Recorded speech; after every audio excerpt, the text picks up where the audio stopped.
Before we get into the video, could everyone please subscribe to my FXmovies.20 channel? Thank you so much. My name is Mary. I wish to recount an incident that occurred within my family. Discussing this matter is challenging, although I hope you will provide an ear. I wed Richard 5 years prior. He is a virtuous individual, benevolent and industrious. Richard possesses a son named David. David was 17 when I assumed the role of his stepmother.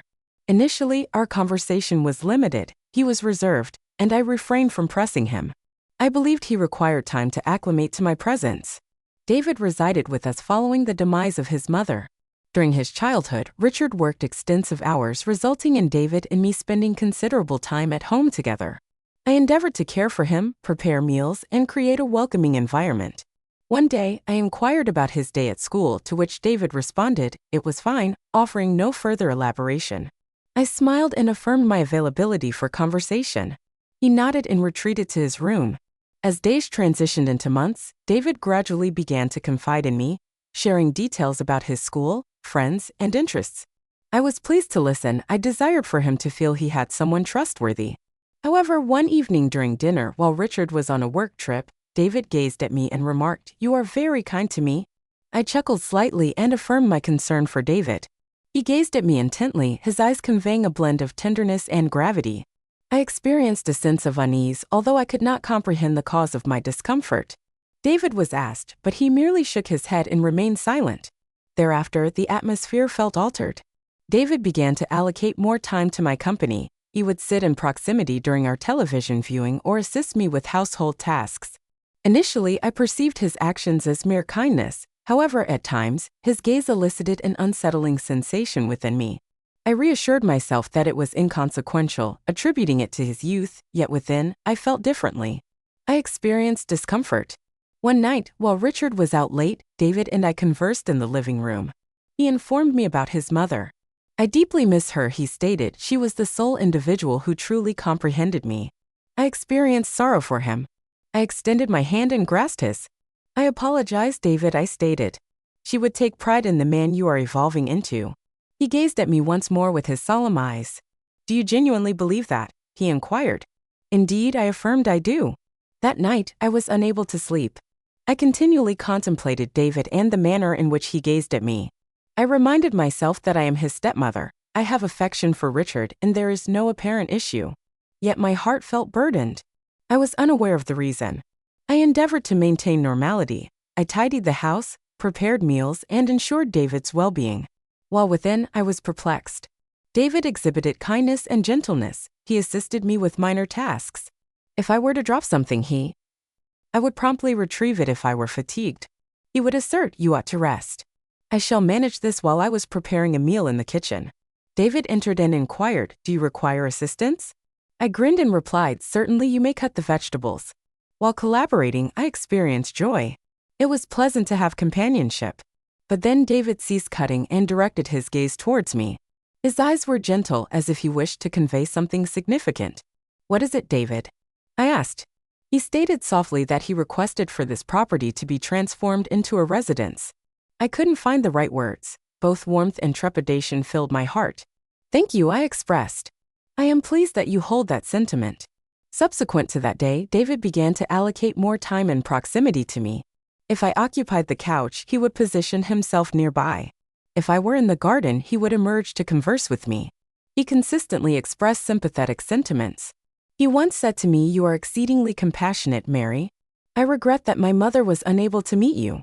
Such remarks elicited a sense of uniqueness in me, yet also engendered confusion.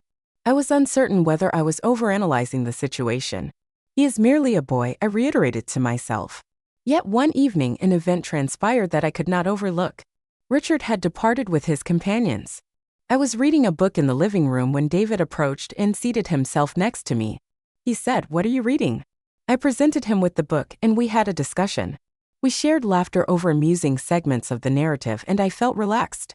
However, David suddenly placed his palm on mine. I became immobilized. "David," I uttered gently. He gazed at me and expressed his gratitude. "Your kindness towards me has been remarkable." I withdrew my hand delicately. "You need not express gratitude to me, David. We are family," I stated, attempting to grin. While within, I sensed something was up. I I retired early that night, yet sleep eluded me. My thoughts were consumed by the memory of David's fingers against mine. Was it merely a benevolent act, or did it signify something more? I hoped it was inconsequential. I admonished myself, you are overanalyzing, it appears innocuous. However, I was acutely aware that transformations were occurring beneath the surface. The subsequent days following that night felt peculiar. I attempted to behave normally, however, circumstances felt altered. I endeavored to minimize my solitude with David. I convinced myself it was preferable this way. Yet David appeared oblivious. He continued to discover methods to maintain proximity. When I was in the kitchen, he would approach and converse with me. While I folded clothing, he would sit close and assist. I endeavored to disregard him, though it proved challenging. One afternoon, Richard was once more working late. I was tidying the living room when David entered. Do you require assistance? He inquired. No, I am well, I replied. His departure, yet he remained. Instead, he remained seated on the couch and observed me. He remarked that I am perpetually occupied, that I am perpetually active. I smiled slightly and remarked that there is always something to be done in the house. He rose and approached me. He expressed that I contribute significantly to our well-being, that this house exudes vitality. Thank you, David, I remarked, attempting to maintain my composure. Subsequently, he performed an unexpected action. He extended his hand and made contact with my shoulder. Although it was a modest gesture, it elicited a rapid heartbeat. David, I inquired assertively, stepping back, what are you doing? He gazed at me, his eyes brimming with emotion. He expressed uncertainty in articulating his feelings, stating that he cares for me more than is appropriate. I became immobilized, my thoughts were in disarray. David, cease. I stated. You cannot speak in such a manner. I am your stepmother, I stated promptly. I acknowledge that it is inappropriate. However, I am able to control my emotions. I felt as though the breath had been expelled from my lungs. I couldn't think of anything to say. I desired to flee, yet I was paralyzed by astonishment. David, this must cease. I asserted. This is incorrect. I have affection for your father and regard you with paternal concern, nothing beyond that. He nodded, however, his expression appeared painful. Apologies, he uttered gently. I merely required you to be informed. I exited the room and secured myself in my bedroom. My hands trembled. I was incredulous about the recent occurrence. I often contemplated Richard and the extent of his trust in me. I believed that I had disappointed him despite my lack of wrongdoing. That evening, I was unable to sleep. I repeatedly contemplated David's statements in my mind. I was uncertain about how to proceed. Should I inform Richard?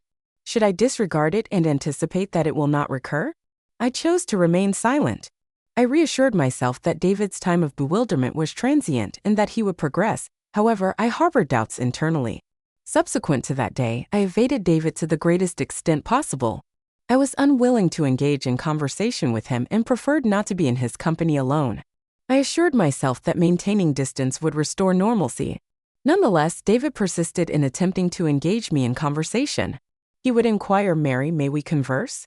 I did not intend to cause you distress. I consistently discovered a method to exit the room or alter the topic of conversation. One evening, Richard was at home and I felt secure. We collectively dined together. David remained silent. However, I sensed his gaze upon me. I averted my gaze from him, concentrating on Richard and attempting to maintain composure.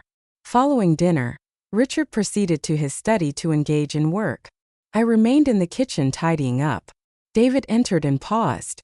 He positioned himself at the door. I feigned ignorance of his presence. He addressed her gently, Mary. I refrained from responding and continued washing the dishes. He said, Mary, please. I apologize for my previous remarks. I did not intend to cause you discomfort. I addressed him stating, David, this matter is not suitable for discussion. It is erroneous and it must cease. I know, he stated, his voice laden with remorse. I am uncertain how to cease experiencing these emotions. I saw him and for the first time recognized the extent of his struggle. He was not attempting to harm me or create issues, but rather was as bewildered as I was.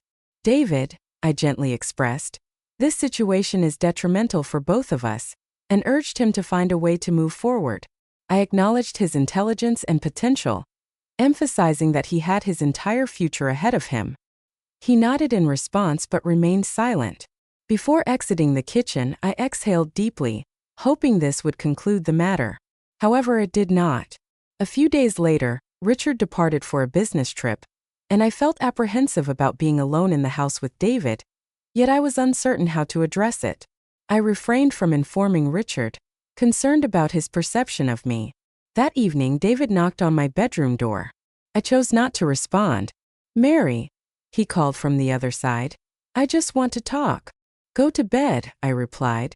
"David," I asserted firmly, and after a brief silence, he expressed remorse for everything. A pang of guilt enveloped me, and I refrained from responding. Ultimately, hearing him depart that night, I sat on my bed feeling ensnared. I loved Richard and desired our family's happiness, yet I was uncertain how to rectify the situation. David's emotions were beyond my control, and my silence exacerbated the circumstances. I began to contemplate whether I should disclose the truth to Richard, but I feared the repercussions. Would he hold me accountable? Would he direct his anger towards David? The prospect of fracturing our family was unbearable, so I remained silent. I convinced myself it was the appropriate course of action, yet deep down I recognized that my silence was merely complicating matters further. Richard's journey spanned several days during which I remained apprehensive. I occupied myself with household tasks to evade any opportunity for alone time with David. I believed that by remaining resolute and aloof, the situation would stabilize, but David persisted in his attempts to communicate with me. Each action he undertook appeared to possess an implicit significance. A prolonged gaze, a gentler inflection, or his attempts to maintain proximity to me. I felt as though I were traversing precarious terrain. One evening I sat in the garden. The air was chilly, and I believed it would facilitate mental clarity. I was gazing at the flowers, absorbed in contemplation, when I heard footsteps approaching from behind. "Mary," David spoke softly. I turned to find him standing there. With his hands in his pockets, I exhaled audibly. "What is it, David? May we converse for a moment?" he inquired. I was reluctant, however, I acquiesced with a nod. "What would you like to convey?" He seated himself on the bench adjacent to me but maintained a certain distance. He proceeded by stating that he had been contemplating extensively. "I acknowledge that I have complicated matters for you. I did not intend to." I remained silent, allowing him to speak. "I am uncertain how to cease my emotions," he stated, gazing at the ground. "But I do not wish to cause you or Dad any pain. I experienced a combination of sorrow and irritation. David, it is imperative that you comprehend this matter," I expressed gently. "I have affection for your father. He is a commendable individual, and I desire for us to constitute a joyful family. Your emotions are typical for your age, but it is essential to release them." He nodded but did not make eye contact with me. He stated that he had made attempts, but it is challenging. "I acknowledge the difficulty," I stated. "Nevertheless, it is the appropriate course of action. You are a commendable individual, David. You will encounter someone who reciprocates your feelings, but I am not that person." We remained silent for an extended duration. I wished my words would elucidate my desire to believe that this was the conclusion. That evening I secured my bedroom door once more. I feared the potential consequences of an action. I was reluctant to believe that David would act improperly, yet I lacked confidence in the circumstances. The following morning, David was taciturn. He scarcely uttered a word throughout breakfast and departed the home early. I experienced a feeling of relief accompanied by concern. I was unaware of his thoughts or potential actions. Upon Richard's return home that evening, I experienced a profound sense of security. I desired to disclose all to him, although I lacked the fortitude. I wished to preserve the tranquility we experienced that evening. While lying in bed with Richard, I saw that I could not conceal this secret indefinitely. The silence was tormenting me, and I was uncertain how much longer I could suppress it. The stillness weighed heavily on my heart. I was unable to sleep that night despite Richard's presence beside me. I continually contemplated David, reflecting on past events and potential future occurrences. I realized I could no longer remain silent. The following morning I reached a decision. Following breakfast, I inquired of Richard whether we might converse. I emphasized its significance. He appeared astonished yet acquiesced. We occupied the living room. David had left, leaving only the two of us. My hands trembled and I could scarcely meet his gaze. "Richard, I must convey something to you." His expression became grave. "What is it, Mary?" I inhaled deeply. "It pertains to David." He inclined his body forward, his apprehension evident. "What is the status of him? Is he well?" "Indeed, he is okay," I responded. Promptly, however, he has been grappling with an issue which has also been challenging for me. I disclosed everything to him. I informed him of David's altered behavior, the unsettling remarks he had made, and my attempts to manage the situation independently. I neither blamed David nor concealed the truth. Richard listened attentively, his expression shifting from confusion to fury to sorrow. Upon completion, he reclined and massaged his face with his hands. "I find this hard to believe," he remarked softly. "I apologize, dear kid." As tears filled my eyes, I was uncertain how to convey that I did not wish to cause you pain. Richard gazed at me, his eyes brimmed with anguish. "You ought to have informed me earlier, Mary. I was capable of providing assistance." I acknowledged my fear. I did not wish to jeopardize our family. He assented. "Gradually I comprehend. Nevertheless, we must rectify this. I require a conversation with David." Upon David's return home later that day, Richard summoned him to the living room. I remained in the kitchen, my heart racing. I could perceive their voices, but I was unable to discern the words. After an extended period, Richard approached me. He appeared fatigued yet composed. We conversed. He stated that David is aware his actions were erroneous. He will reside with his aunt temporarily to provide us with some distance. I had a surge of relief accompanied by a sense of melancholy. "Do you believe he will be all right?" I inquired whether he would require time. Richard stated, "He is youthful. He will acquire knowledge and progress." I nodded, experiencing a sense of relief for the first time in weeks. That night, as Richard and I sat together, I sensed that circumstances might improve. He grasped my hand. "We shall overcome this," he stated. I gazed at him and said, "Yes, together." Thus, I recognized that our family had embarked on the initial phase of recovery.